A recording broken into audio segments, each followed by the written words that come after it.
আমি আর এদিকে সময় দিতে পারি নাই। পরবর্তী সময়ে এখন থেকে 6 মাস আগে 2024-এর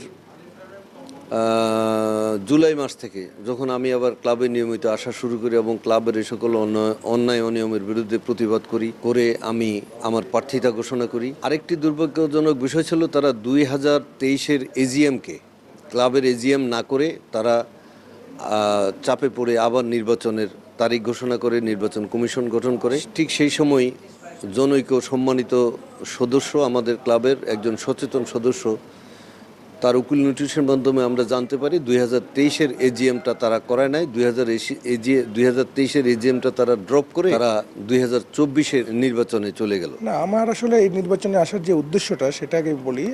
আমাদের এই ক্লাবটা 2003 সালে প্রতিষ্ঠা হয়েছে।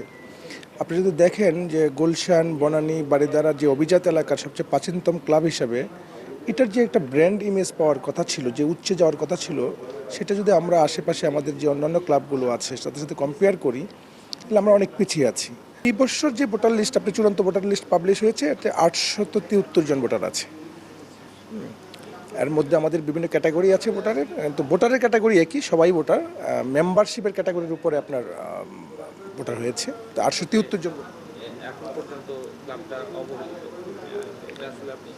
না, এটা অবহেলিত, উনি যেটা বলেছেন উনি সত্যি বলেছেন। এই ক্লাবটা অবহেলিত এই কারণে, এই ক্লাবটার বয়স তো আমি আপনাকে বললাম যে অ্যারাউন্ড 25 বছর, মামলা মোকদ্দমায় জর্জরিত, যে কোনো মুহূর্তে হয়তো আমাদের ক্লাব ছেড়ে দিতে হতে পারে।